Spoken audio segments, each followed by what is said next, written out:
Welcome to the Startup Operator Podcast. I'm Roshan Karyappa. It's hard enough doing something new, which is what most startups do anyway, but the challenges are magnified tenfold when you're operating in a new market and also you're working on frontier tech. My guest today is Vipul Singh, who is the co-founder and CEO of Arav Unmanned Systems, which is a frontrunner in the commercial drone segment in India. I spoke to Vipul about some of the nuances of operating in this new sector, the process of finding customers and also partners like venture capitalists and manufacturers and so on, some of the new policy and regulation that is enabling innovation in the sector, and also Vipul's own personal journey from being a boy who was fascinated with flight to today running one of the most successful businesses in the category. This was a fascinating conversation, tons of insights in here that you might find useful. So let's dive into this episode of the Startup Operator Podcast with Vipul Singh. Hi, Vipul. Welcome to the Startup Operator Podcast. Thank you so much for making the time. Thanks a lot, Roshan, for inviting me over the podcast. Excited to be here. Yeah. No, I'm very keen to understand more about this new and exciting space in which you're operating. So let's begin with that. A lot of kids have a fascination for planes and flying. Few of them turn into serious hobbyists and build stuff, right? And even fewer of them turn into entrepreneurs, right? So can you draw a straight line between when you first discovered your fascination for drones and flying objects and where you are right now as the founder and CEO of Arav Unmanned Systems, right? So how do you go from idea, or rather, I should say, how do you go from interest to idea to product to company? Understood. No, this has been a really exciting journey for me. When you asked me when I got really inspired, that was in standard 5th. So my inspiration came from cartoons. Like any other kid, I used to love cartoons while I was also spending a lot of time watching Discovery and Discovery Channel and National Geographic. And unlike these days, there used to be more shows like Junkyard Wars and Mean Machines. And there used to be shows like SWAT Kats on Cartoon Network. It was more for grown-up kids at that point of time than the very young kids. So from there, the fascination started, and I got fond of all the flying objects. By another 2 years, I wanted to become a pilot. By the time I reached to 8th standard, I wanted to become a fighter pilot. The Air Force pilot. Then, as you know, if you keep exploring your interests, so my parents never restricted me in thinking that what I should become. So I kept exploring my interests, kept talking to people whom I used to stumble upon, people in the Air Force or any senior who would be studying engineering. Over a period of time, I realized that building aircrafts is more fascinating than actually flying them. Flying them, maybe in the beginning, it's more fascinating. That's what was told to me at that age. So I got little interested towards that, really what goes into building these aircrafts. So by 10th standard, I really developed this clarity that I need to really pursue engineering, which is going to help me learn how to build these aircraft. So by that time, I was clear that I'm going to study aeronautical or aerospace engineering. So I started preparing for that. Then as you know, by that time, you basically figure out that how to get into engineering and what to do and what not to do. So I figured out myself that, okay, with the help of some people in my family and friends, that, okay, to be a good engineer, you need to be in IIT, hence you have to study, you have to prepare for exams. All that happened in the life. I did my graduation in aerospace engineering. By the time I finished graduation, I learned that graduation is not enough to be a practical engineer. You may know the fundamentals a little bit, but it's not good enough. So I decided that I should pursue more study and started preparing for my master's. But in that process, I could not succeed in the first attempt in my master's. But in that process, I decided that I should definitely pursue more knowledge.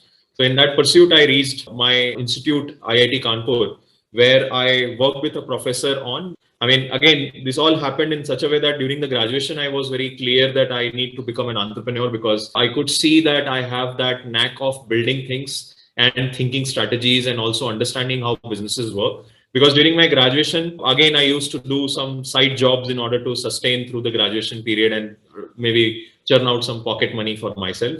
So I could see that I had that knack of business. Hence, I decided that instead of going for a job or doing research and going for doctorate and all that, I would really go for an entrepreneurship. And I could see that we don't have aerospace engineering jobs in India because we don't have companies, and we don't have companies because no one is picking up this sector, because it's a tough sector to really be in. Right? You have to do a lot of deep tech development and engineering and manufacturing and so many other things playing a role when you want to become a successful business. So I definitely was clear that I want to pursue more knowledge, and hence I went to IIT Kanpur. Luckily, I got a professor who was working on unmanned aerial vehicles, or so-called drones for defense applications, and hence drone happened in life. So I started working on drone technology with the professor and got fascinated more towards it. And then at some point of time, there is a realization which came that whatever is happening in the sector right now is a very limited capability of this technology which is being explored. It can add a lot of value to the society, businesses, and overall the ecosystem in a long run.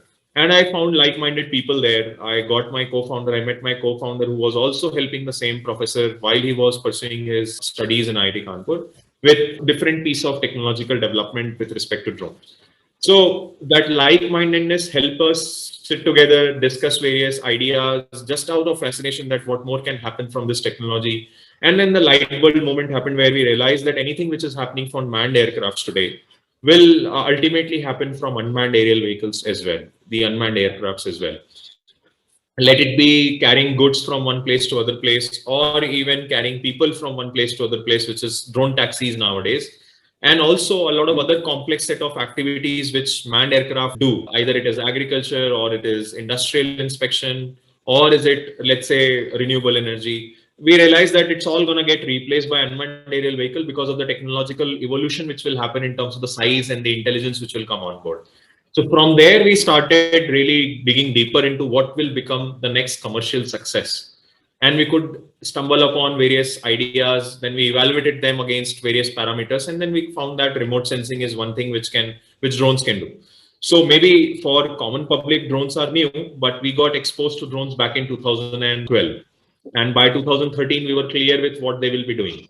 And all the use cases you see today, we were very clear back in 2013 that these are the use cases that will emerge over a period of time globally. And hence, we found that no one else is thinking that way. Globally, there was, I think, only one set of PhD students sitting somewhere in Switzerland who were thinking of using drones for some civilian applications. So we got more confidence that we are thinking ahead of time, and hence we should definitely venture into it. Yeah. So that's how the whole idea got originated, from kid who was fascinated about flying objects, and then continuous curiosity, which led to a very specific ideation around what we should be doing. And then the journey, which also led to knowing a lot of people with same set of thought process and like-mindedness. So yeah, if you keep seeking, things happen. Amazing. So, from your journey, I can also draw out the fact that, you have this rare attribute of not just engineering and problem solving, but also, abstracting one level above that and seeing if, whatever you're doing is of consequence to the market itself, right? And I find that a very rare attribute, because a lot of the engineers like to tinker, like to problem solve, and they really chase that thrill, right? And they couldn't care two hoots about whether customers will pay for it or whether there's a significant market as such. Was that something that's innate to you, or that's something that you learned? No, I mean, see, it was not too much innate, I would say. I come from a business family. My father was a very small-time businessman. He's still a small-time businessman. He used to run a small restaurant. I belong to a place called Varanasi. So he used to run a small business, but that never gave that understanding of tech business. I mean, I always wanted to be rich. Okay. That fondness was there that someday I will become wealthy, but I wanted to become wealthy in a meaningful way. I never thought that I will make money by financial systems or by, let's say, conventional ways. I thought that there has to be a meaningfulness behind making money as well. I mean, you need to really solve reasonable problems and really solve problems which make sense to the society in a long run. And while you're doing it, you should also know how to make money. So, I mean, I think that thought process kind of maintained a certain amount of curiosity, not only towards engineering, but how engineering can be converted into product, and how a successful product and successful company around products are made. So that led to like assimilation of knowledge, not only from the engineering point of view, but also from the business point of view. Right. Interesting. And what's also particularly interesting is the fact that you're actually developing IP in-house, right? And not really importing drones from elsewhere, let's say China or elsewhere, right? And usually, I mean, we see people just import and, do a little bit of value add and market or brand it, right? And this seems like a more difficult, counterintuitive thing to do, right? I'm just wondering, what were the trade-offs that you considered, and how did you make this very difficult decision? Okay. Well, that's a good question. Actually, we keep asking this question to ourselves also, that should we really continue with this approach or not?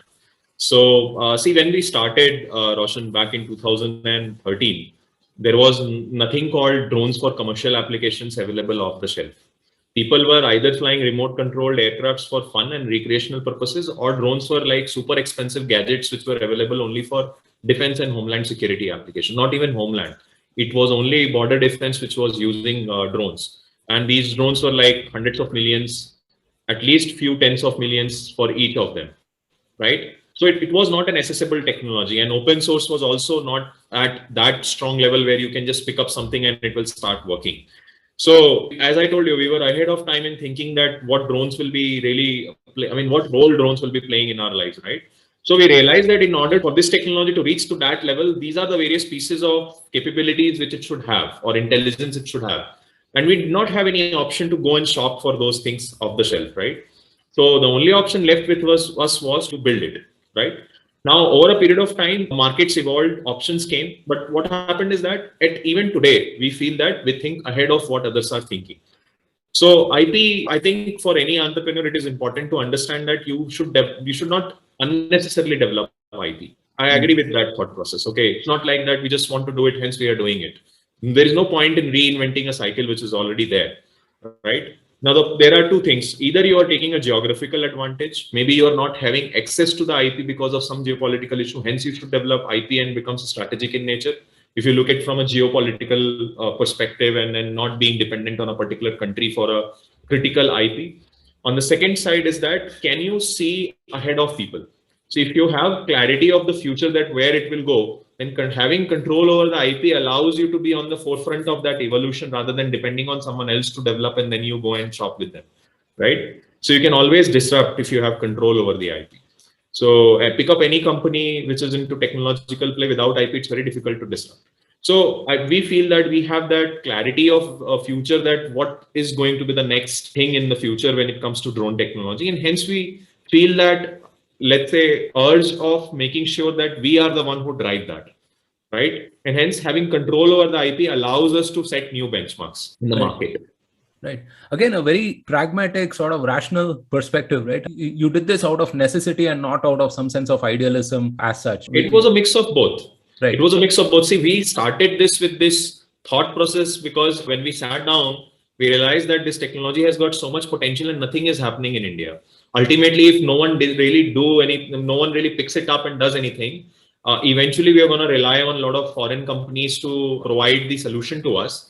And because the development will happen in some other country, the cost may not be accessible to the larger markets in India, and it may not reach to the final stakeholder. When we are talking about using drones for even changing the life of a poor farmer, today drones are being used in the country to revive the land records of rural India.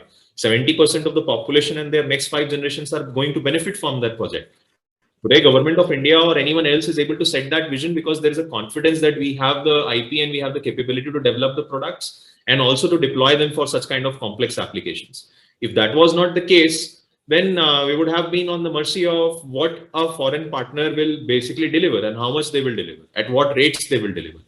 Well, look at our payment companies. I mean, same thing is happening. If we were completely dependent on foreign companies like Visa and MasterCard, the revolution which the payment gateways and UPI brought to our life, that you can even pay your sabji wala and dhobi using your phone, would have not been there. And we are ahead of the rest of the world when it comes to the financial technology. Same is basically going to happen in the drones itself. It's about taking control and leading the front and making sure that you don't depend and others depend on you.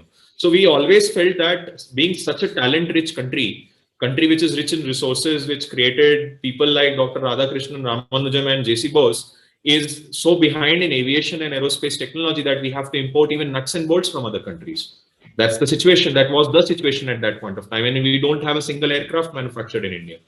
So there was that idealism and nationalism behind driving everything, but with a mix of practicality as well. Because too much of idealism and nationalism can even blind people, right? Sometimes. So we always maintained that practicality, but the driving force was that nationalism, that we wanted to make sure that we are not dependent and crippled. Right. Amazing. Yeah, I think, I mean, I agree with you on all fronts, right? I mean, I think any frontier tech causes a platform level innovation, right? And it develops ecosystems around it itself. And the second order effects are real, right? I mean, you can have Absolutely. whole businesses and ecosystems arising out of those. Now, in order for you to translate your dreams into reality, you have to work with manufacturers, right? Whether it's for fabrication or, other aspects of the machine, right? And when you're building hardware, I'm an instrumentation engineer myself, so I kind of understand a little bit of it, that you can't really do a fail fast approach, right? You can't really ship Right. like how you ship in software, because there is a real tangible downside to doing that, right? So you can't really do a bad MVP. So what are some best practices, most optimal, most efficient ways that you ship and that you have discovered in this whole manufacturing and shipping hardware? Okay, this was not an easy journey, manufacturing in India. We are still not there. We are far behind from many other countries when it comes to the scale and the quality at which they operate. So I won't say that we have figured out everything, but it worked for us. We also failed multiple times in between because of wrong choices made and wrong partners taken. I would say one thing is very important is that as a founder or as a person who's designing these objects, you should know the nuances very well. What affects its performance and reliability over a period of time, unless you understand the intricacies that how a single screw also plays a role in the performance of the product, you cannot clarify or establish your expectations. Unless you are able to establish your expectations, you won't be able to communicate that to your manufacturing partner and expect that out of him or her, right? So I think first thing starts with your own clarity about the requirements. Then second starts that how do you understand that how to meet those expectations. So you have to read a lot about manufacturing, talk to the right people. Okay. And sometimes what happens, I have seen that founders work in silos. That's the biggest mistake one does. We have also done it in the past. I mean, it's important that we derive the knowledge from some other industries which have common set of standards and practices. For example, in drones, we can learn a lot from, let's say, precision electronics, medical devices, as well as we can learn a lot from automobile engineering. And these two are quite strong forte in India. I mean, it's not that bad. You have to just figure out that what are the common features and trends and figure out the standards or the vendors who can meet the standards, which vendor to pick up from the medical device industry in order to get which component, and which vendor to pick up from the automobile industry to get which component, right? So those choices need to be made. But still we are far ahead or far behind in terms of, let's say, meeting the capabilities as if what countries like China could deliver today. But unless we start attempting to it, it never evolves. So I don't have a sure short answer that have we figured out perfectly? No, we have not figured it out perfectly. Are we better than others? I would say yes. Among top 2-3 companies who have figured out how to do large scale and quality manufacturing of drones in India so that they can perform reliably and consistently. Yes, we are very much dependent on ancillaries, capability, manufacturing capabilities of the manufacturers here. Still, there are few gaps when it comes to the skill sets and the infrastructure which is needed for drone manufacturing. For those, we have to still go out to the overseas partners in order to get that done. Eventually, with the scale happening in India, demand increasing, I see that those capabilities would be developed by the local manufacturers and also government pushing a lot to do the local manufacturing. In fact, very recently, government also introduced the performance linked incentives for the drone sector. So that's also going to play a very vital role in local manufacturers showing interest towards this sector. And the scale which is emerging from the demand side, that also driving more local manufacturing than being dependent on the foreign players. So I think the development of IP and the development and the manufacturing work hand in hand. Even if you just develop IP and you're dependent on manufacturing from some overseas country, you're ultimately losing your IP slowly to someone else, right? So both have to happen together. So I think government understands that. A lot of entrepreneurs like us understand that. So hence we play a very collective role in developing that ecosystem in India. But we are not yet there. It will take at least next 2-3 years by the time we are really ready to compete with countries like China, Korea, or Thailand, where these ecosystems are much advanced than what it is in India right now. Yeah. No, I mean, I've said it often on the podcast that this decade is going to be the manufacturing revolution for India, right? I mean, we're seeing plenty of these things, whether it's PLI, Make in India, and so on and so forth. And I think we are seeing a lot more lot more of a conducive environment sort of evolving, and those are both policy related, macro trend related, and so on and so forth, right? So okay, let's shift our gaze a little bit towards the customer side of things, right? And I'd love to talk about customer acquisition. So what was your process of acquiring the first 10 customers, right? So how do you discover these use cases? You said that, I mean, you had a fair idea in 2012, 2013 itself in terms of what could be the potential applications. How did that hypothesis pan out? Can you take us through your conversations, first few conversations, and certain aha moments that kind of led you to pivot and where you are right now? Sure. I mean, see, it was again a very hassle-full journey of convincing customers and jugaad, a lot of jugaad being done on the way. See, when we built our first prototype, we went to a few target customers talking about, okay, see, this is what drones can do, and everyone was a skeptic. So what we did is we went to the researchers. Instead of going to the directly industrial end users, we went to the researchers, because generally the risk appetite of researchers to try out something new is little more. Okay. Though their commercial perception is not that as great as industrialists, but researchers allow you to play with the resources available with them. So we went to the researchers in and around the IIT ecosystem, talked to them that, see, this is what can be done. So they allowed us to experiment with the technology, collect some data for them, see what best can be done. So that helped us create a certain level of case studies. Now we took those case studies and went on to the private customers, which are like these enterprises. Okay, and first we started doing pro bono work. You simply said that, okay, let us do it. Let us do the job for you, and you basically let us know what is lagging, where you want us to improve, and all. But then we started driving everything based on the vision of the people who wanted to use this technology. That, okay, what more they expect from this, right? What kind of outcomes they are looking at it. That allowed us to also see through the requirements of the business, how their businesses function, what are the various data sets which they use, and how many of them we can really generate from the fundamental data being collected by drone technology or the drones which we developed at that point of time. So we could also see the value proposition beyond what is their primary expectation. Okay. And we took that and we started talking to larger enterprises and some of the networked angel investors and people whom we thought that would be able to support us. And in that process, we started talking to large enterprises who were little open to give the chance based on the reputation which they had with these investors. So it was a shortcut which was made by us. So instead of selling our product, what we decided is that, okay, let us collect the data. If you find it useful, you pay us for it. If you don't find it useful, don't pay us for it. So it was a safe bet for these enterprises. So they gave us a chance and we could prove that we are able to generate outcomes which are useful to them. And they ended up paying us. And hence we got the first aha moment that yes, people are able to accept it. And what are the various additional expectations which they have and how we can build those expectations into a solution or a product and monetize over it. So we evolved our solution and the product based on the inputs which we collected from our own first set of customers. Initially, for example, people looked at the benefits like, okay, this can save X amount of time and it could save Y amount of effort. Right, that was the first two variables people really appreciated this technology for, because you don't have to really walk through the entire terrain in order to map it. And the amount of work which the machine can do is like 4 to 5 times which a person can do for the same type of job in a particular day, I would say. So those were the first benefits which really people appreciated. But as and when they started looking into the data sets, they started looking through the unconventional ways they can use this data for solving their business problems. And from there came our next aha moment, where we decided that no, selling the hardware is not the game. We should not do it. I think over a period of time, this sector is going to get commoditized over 5-10 years down the line, and a lot of people will build drones.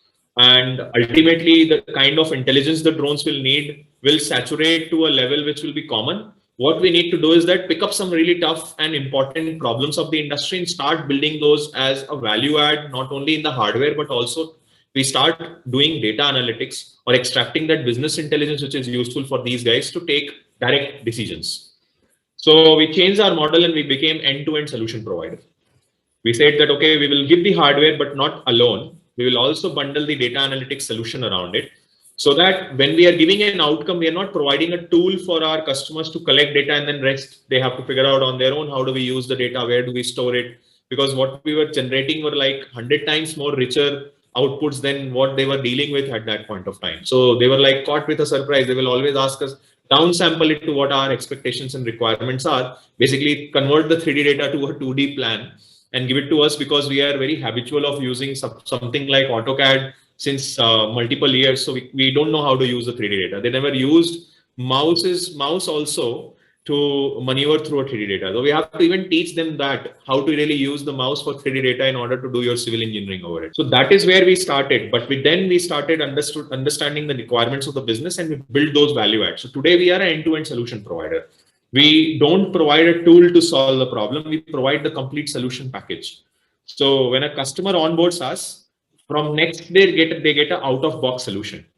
They don't get a tool to collect data for them. Right. So we are no more a doctor who measures your temperature and says, okay, hey, you have got so much of fever, rest you figure out. We are a complete hospital now. You can come with all your sickness and we'll give you the complete cure. Okay.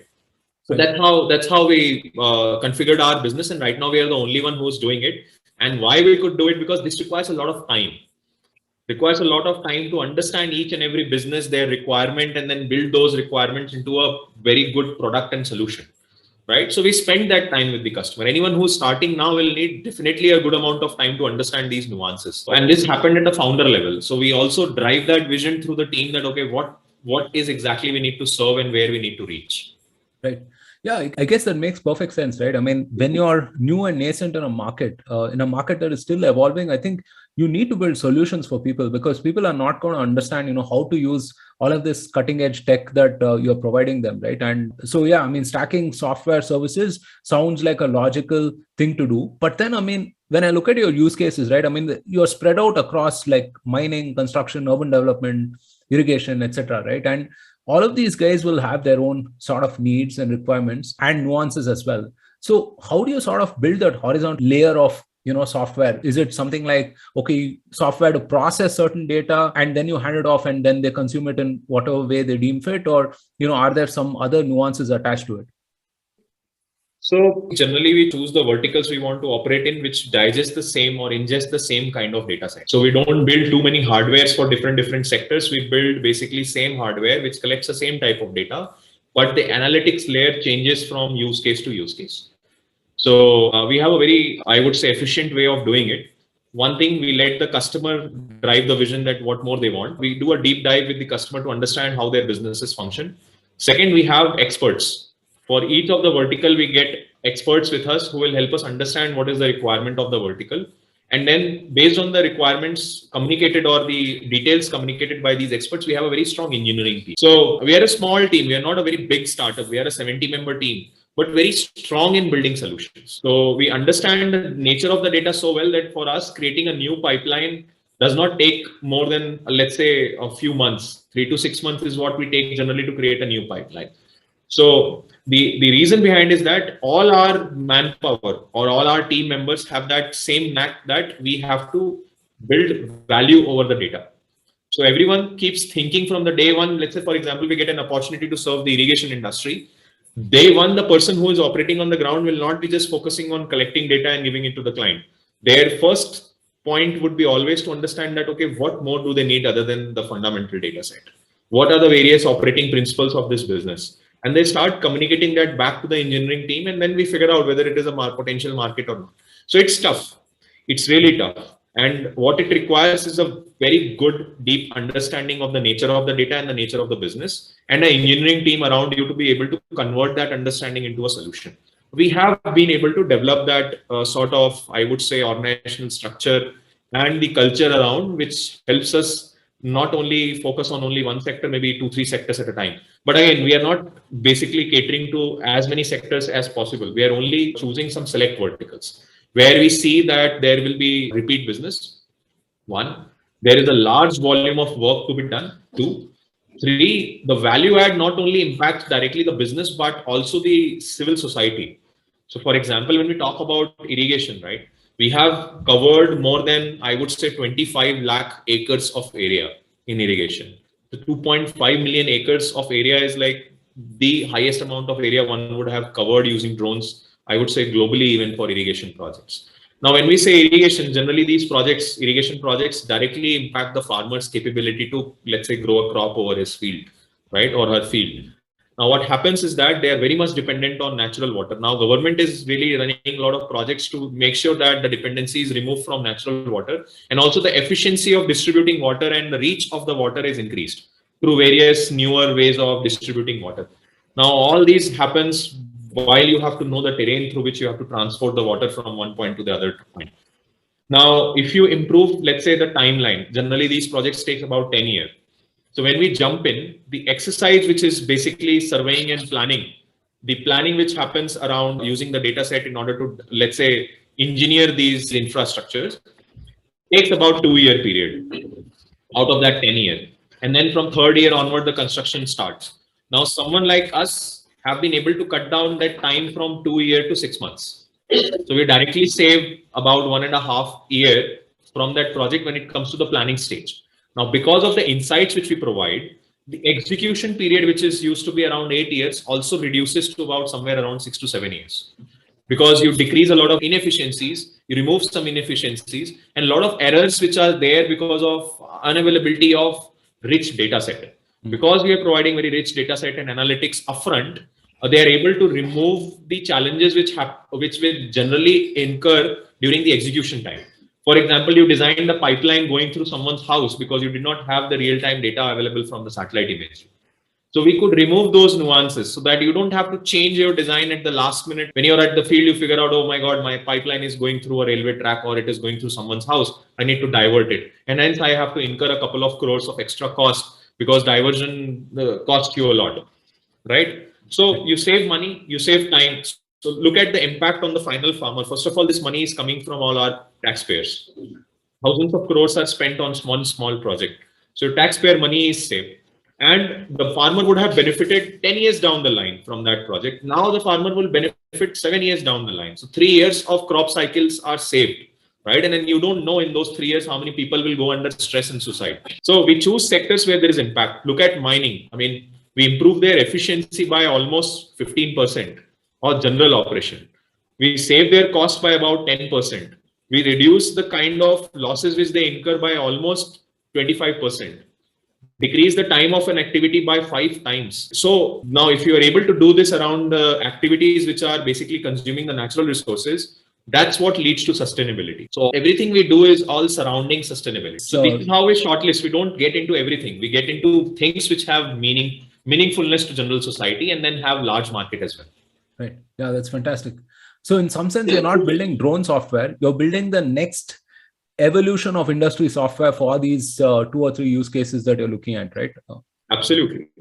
Yeah. Absolutely. I mean, you will see drone technology impacting at least 1 billion people in India itself. So let's talk a little bit about the market itself, right? And you know, you're working in a new and exciting space, and this means that you can set the pace of innovation, right? You can define certain standards, but it also means that you have to educate the market and you have to do plenty of things through first principles, right? And we've spoken about a few of those already in this conversation. Now, there are multiple axes to this, right? I mean, there's product development, there's fundraising, there's customer acquisition, so on and so forth, right? So I want to talk about some of the hacks or principles that you have discovered along each of these, different axes, right? So we could perhaps begin with, product development. When there are no product development standards defined as such, right? How do you go about developing a product? Yeah, so that's a good question. Basically, look at a bigger picture. The bigger the picture you see, the more clarity you will have that what is expected from a product. How large will be the operation? How much repetition you'll have to do from an operation? And what kind of reliability will be expected? What kind of complexities the product will be dealing, right? So if you see the larger picture, you'll understand that these things are required. Once you understand that these things are required, then your radar starts working. You start seeking the answers for those questions. And then ultimately, there are a lot of learnings from the aerospace industry, automobile industry, from which you can derive various standards, right? And always judiciously choose what will work and what will not work for this particular industry and what has to be gradually built. And in that process, you have to seek help also. It's not like that you will be able to figure out everything else on your own. You may like to work with someone who has been into certification industry, understand how they work, what are their various expectations, and then start developing those practices within your organization. I would say people who would have first time built the rockets or who would have built the car first time, when the cars were built or were running in US for the first time, people considered them as a big threat to people walking on the roads, because people were used to using horse carts and also either using bicycles. So they were considered a big threat, right? Someone saw a bigger picture, so they started standardizing a few things around. So it's an evolution which happens over a period of time. It cannot happen in first go. Only thing important is to be able to see the bigger picture, that where it will go and what will be the requirements when it has reached that stage or that level of adoption in the market. And hence, how do you also make sure that with the same pace of adoption, you are also standardizing everything? Hacks around also is that to work closely with the government. Most of the time, entrepreneurs run away from that. We were also like very anti-government and anti-bureaucracy in the beginning. But we realized that unless you work with them, no matter how much you crib, nothing is going to happen. You can always crib with your friends that our government is bad, they are not doing anything, this, that, and all that. One part of your customer, or I would say ecosystem, is government. So you have to keep educating people. And if you keep trying, you'll find the right people in the system also. And it just takes 100 trials to get one right person. And once you get one right person, everything starts making sense. And it takes one large-scale use case for everyone to suddenly realize that this technology can bring a whole set of revolution when it comes to solving some very critical problems. So that is what happened in India. I mean, people eventually realized the benefit through some couple of projects which really gave a lot of impact. And from there, everyone suddenly became gung-ho about drones. And now everyone is driving their own vision that how this technology can change the way certain sectors work. So yeah, that's how, I mean, just to cut down everything in short, look at the bigger picture and all the answers will be there. Fantastic. You mentioned partnerships as well, right? Again, very crucial. You don't have to develop everything full stack. I mean, there are, affiliate industries or people existing in the ecosystem that you should look to partner with, right? I wonder if you can take us through, how you decide who to partner with and how do you go about doing it? Okay. Now, see, if you really want to talk about partnership, for example, one of the components in drones is batteries. Right? You use batteries. So one thing you can do is that we partnered with companies which are making solutions for electric vehicles. Talk to them that what practices do they follow? How do they solve these challenges which are there with vehicles running on rough roads? And take some learnings from there and inculcate that as a requirement, that what is required, what is an engineering which will be needed, and what is an over-engineering which we need to avoid. Right? A similar way, when we started in the beginning, we learned a lot from the consumer electronics, how consumer electronics is changing, how miniaturization is happening, what are the ways where people are able to make things at lower cost, right? And how those learnings can be brought to the drone industry, and how consumer electronics evolution can be monetized for the evolution of drone industry, right? Instead of directly trying to bring in something from the aerospace industry, which is generally a very expensive thing to do. Right? And it requires a very specific set of infrastructure. So those are the specific learnings which we got, and then started developing that into our, let's say, product roadmap. Right. Okay, let's talk about fundraising now. And here again, I would say, this is actually one of those businesses and, industries that actually require funds, right? I mean, not just for customer acquisition, right? You even need it for product development, right? What was it like approaching investors? Because oftentimes, investors are more comfortable with something that has been done before, right? Which they can sort of replicate in a new market or new geography. So what was it like taking this entirely brand new sort of idea to an investor, and how do you go about pitching the whole financial viability of this? Sure. See, investors love brand new ideas. They don't shy away from brand new ideas till the time it is practical. And you can demonstrate that you are the founding team which can execute this. Second is that they look for the large market.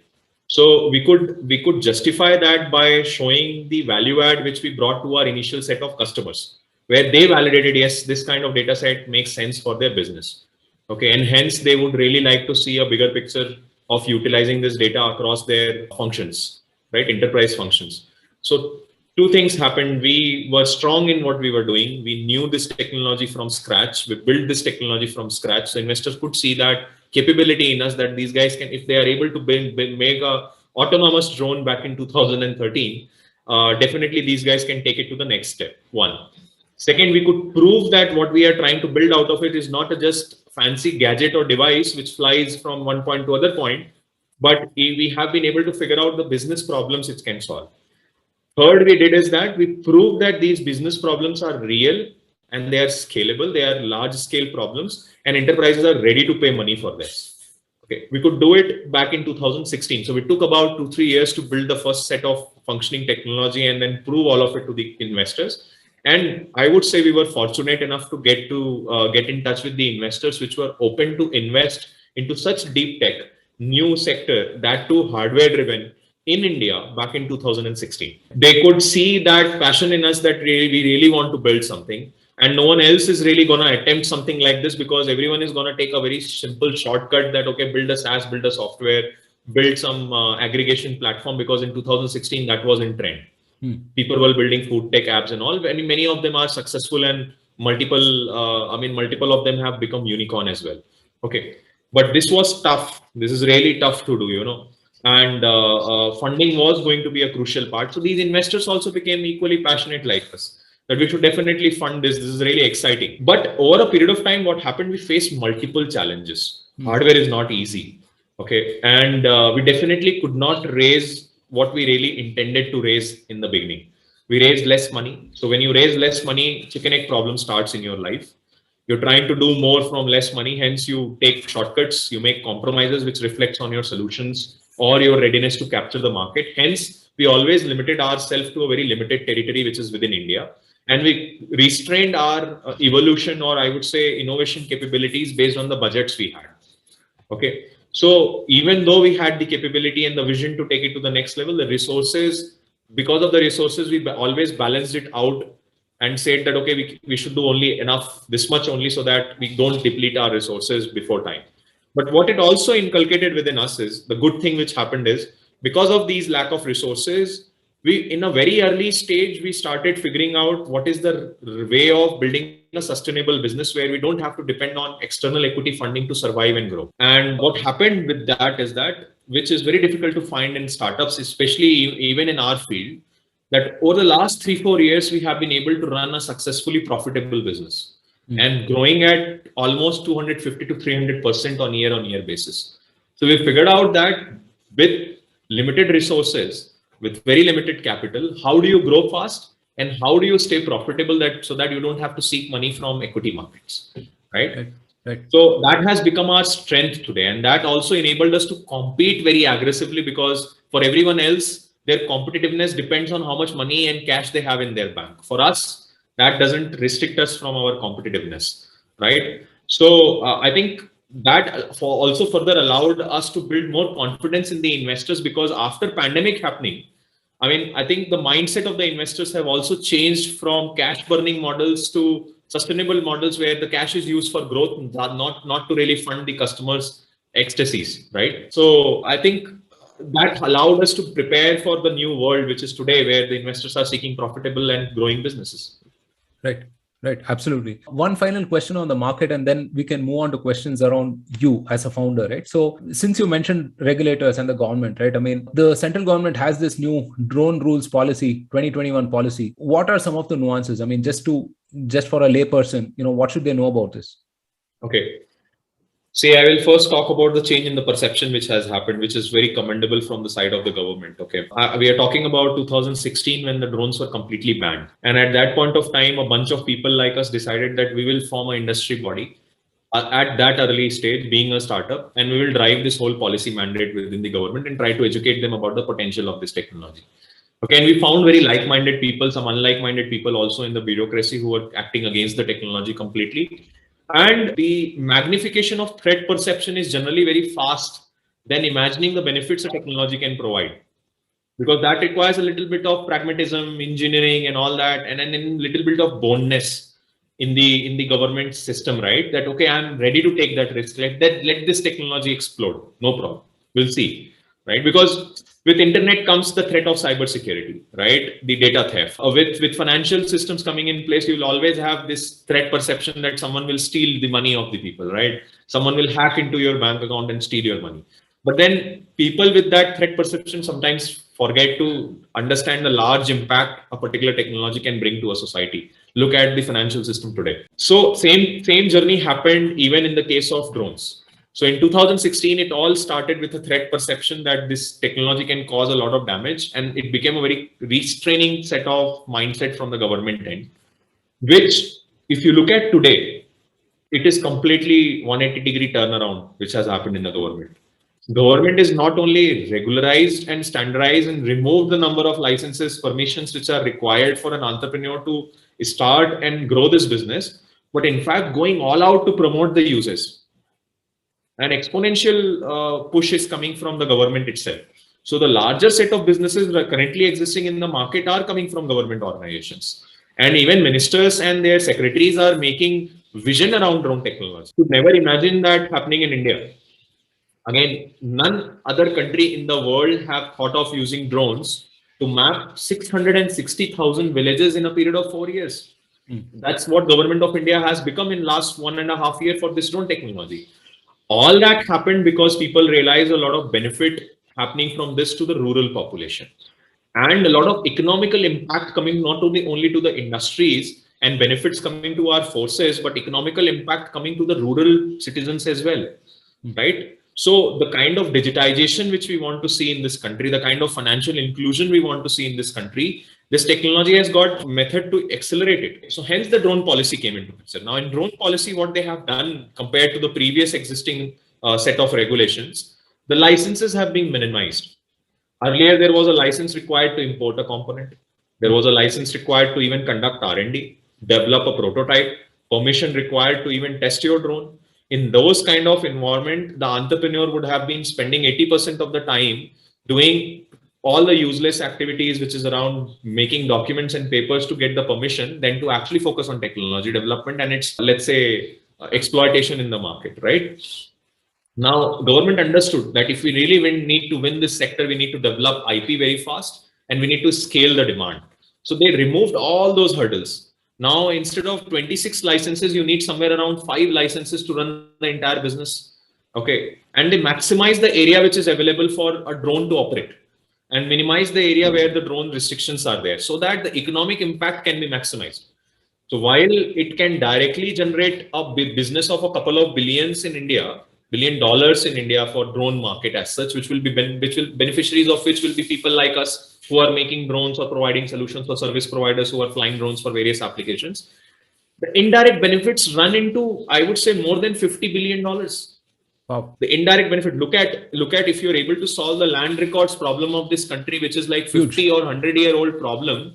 Next 5 generations don't have to really prove that this land belongs to them, to the banks. Never would have to get into any kind of conflicts or I would say court cases which are around these land records, right? So they can use that land to finance their businesses. They can use that land to finance their child's higher education, right?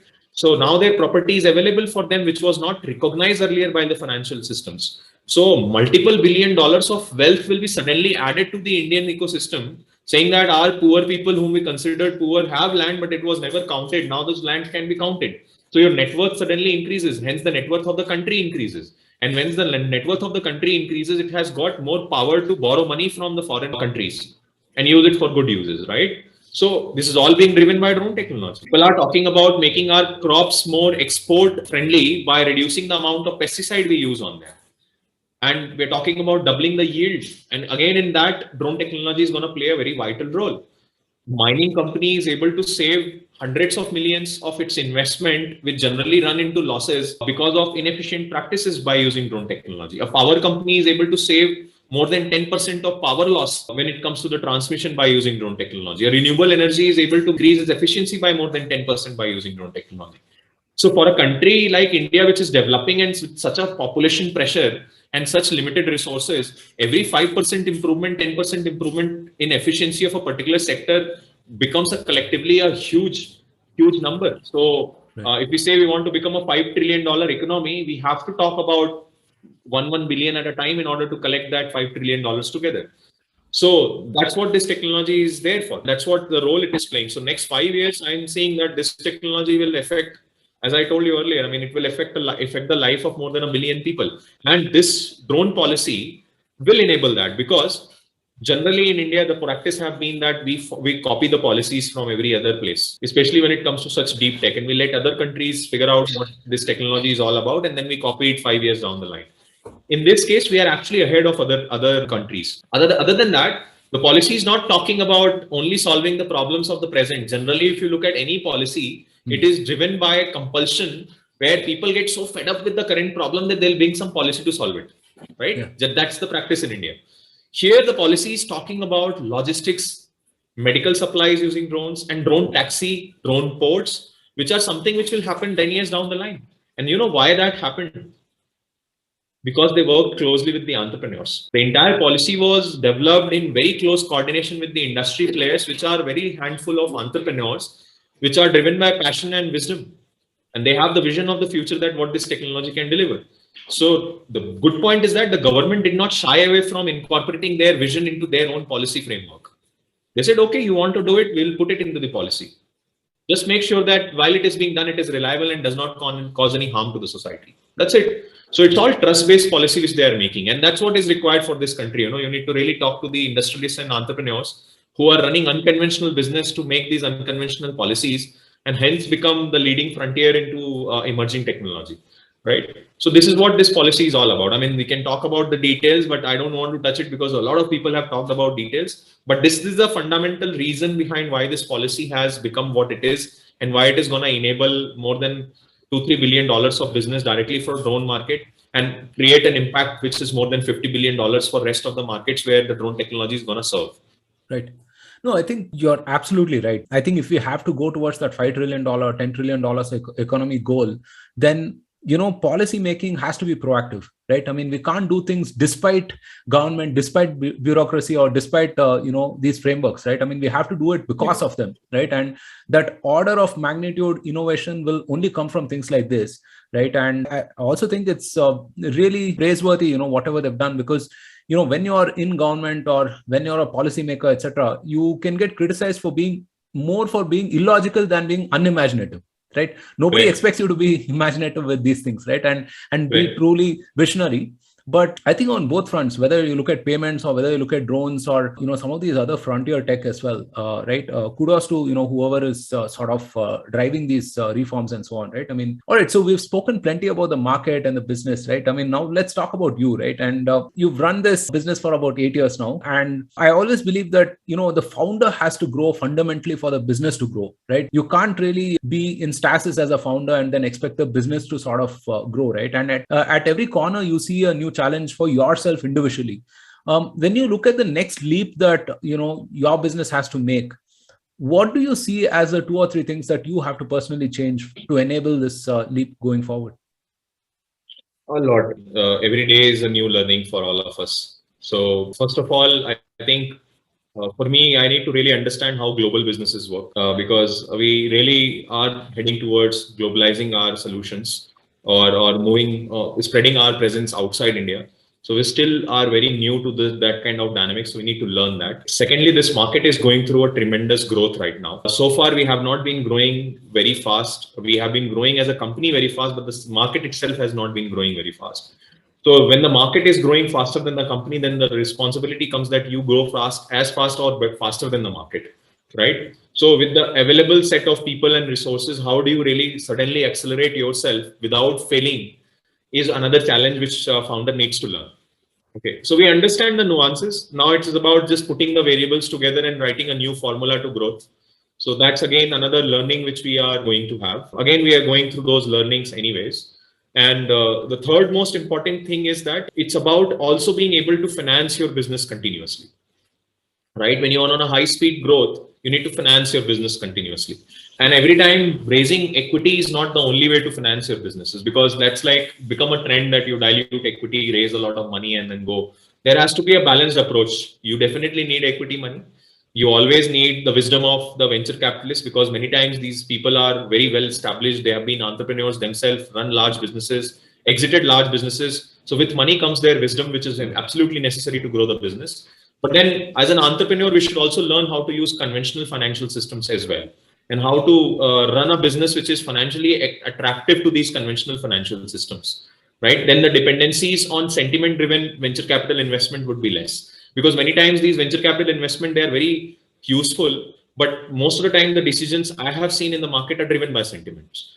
So even though you have an impact, you have a good solution and you add value to the society, if the sentiments are not positive and a couple of large companies fail, ultimately the entire VC ecosystem starts feeling that this sector is not going to succeed. And even though there are people who have figured out the right formula to success, they will be given less resources because the overall sentiment is not in favor, right? And we have gone through that journey.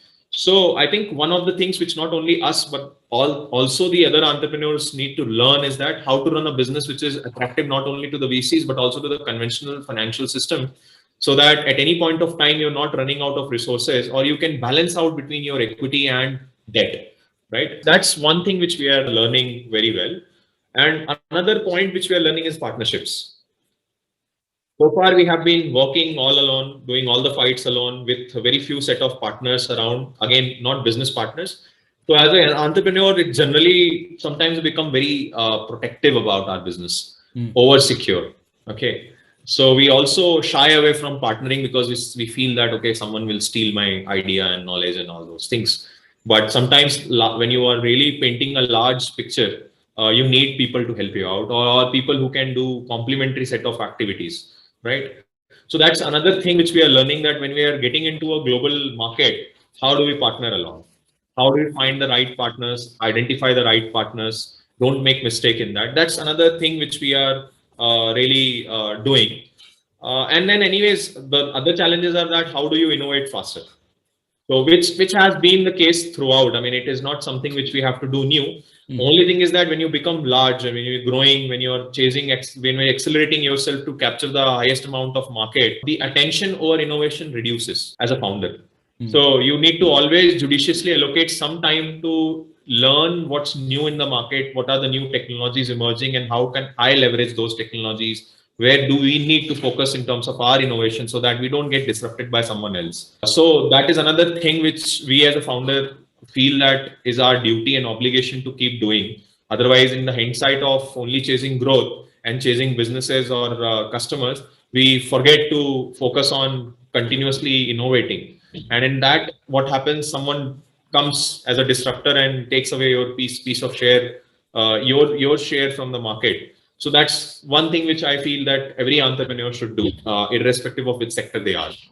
Yeah, no, for sure. And I think that's one of the integral things, right? Balancing the everyday aspects in terms of operations and getting more efficient, but also looking at the future and thinking of, how you can innovate and how you can win, not just today, but 6 months or a year or a couple of years down the line, right? And entrepreneurship can be a very lonely journey, right? At the end of the day, I mean, everything is on you to make it succeed, right? And you may have people around you, but I think maximum skin in the game is with the founders, right? And there is always a near-death situation. Even with the most successful companies, you will always have this 1, 2, or 3 times, right? And I think back to the time, maybe your first 10 drones crashed, right? Or maybe your big customer that was supposed to sign did not sign, or this really key person on the team quit. Or think back to those times. I mean, what did you actually tell yourself to move on?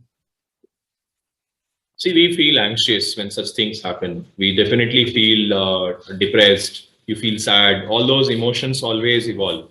But one thing which we have done and we realized very early is that if your team is together, right, not only as founders but beyond founders, if your team is together through those phases, you can always recover.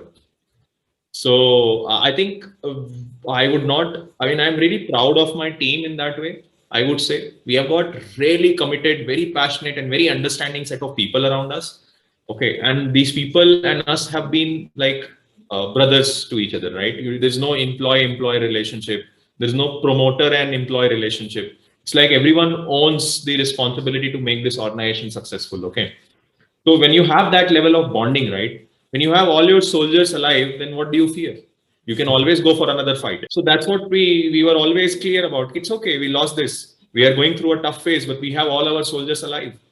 We have not lost anyone. So we can take another fight. Let's go and choose another battle, right? Build up the capacity, get your fitness together and choose another battle.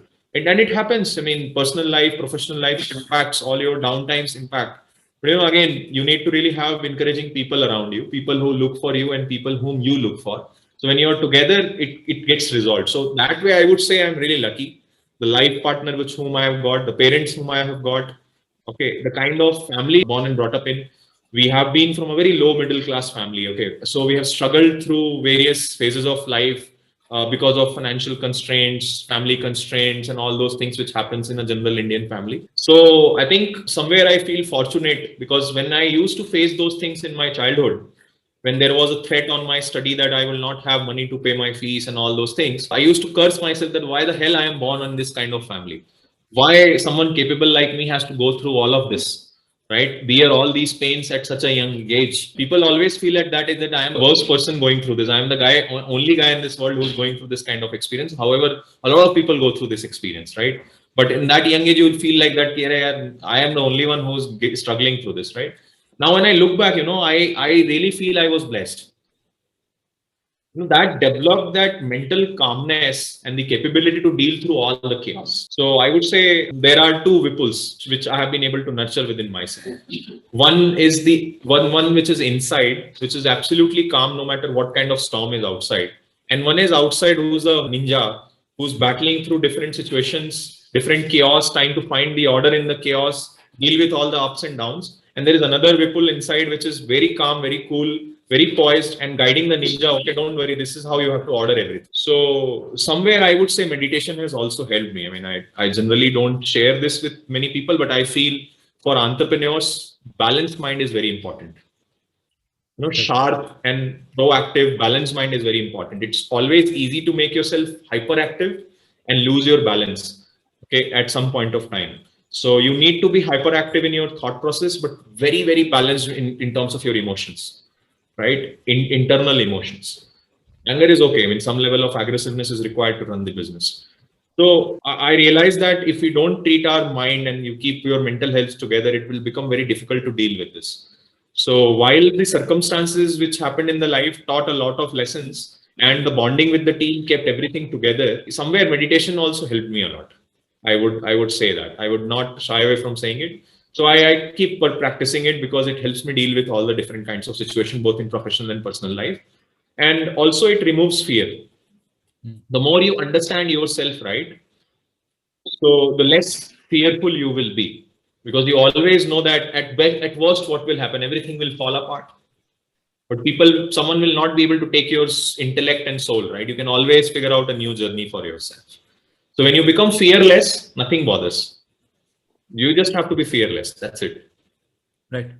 I think, not to sound too philosophical, but you gain a more fundamental sense of self, right? I mean, when you go inwards, right? I mean, Right. Because otherwise, I mean, you kind of attribute yourself to your job or, your relationships or whatever else. I mean, there are all these externalities, external armor that you put around yourself. But yeah, so Vipul, to round things off, what are some other things that you find inspiration in? Books, podcasts that may be useful for our audience. No, I do listen to a lot of podcasts. Reid Hoffman podcasts are some which I listen to very oftenly. Okay, books, yes. I read very selective set of books where I feel that they're going to add value to the phase of life I am going through. So I balance it out between philosophy, business, entrepreneurship related books, and some very specific technical and financial books. So I read a lot of Harvard Business Review related books, which are around strategy. For example, Fundamentals of Financials for Entrepreneurs is one such book, which helps you understand the fundamentals of financials while you're running business.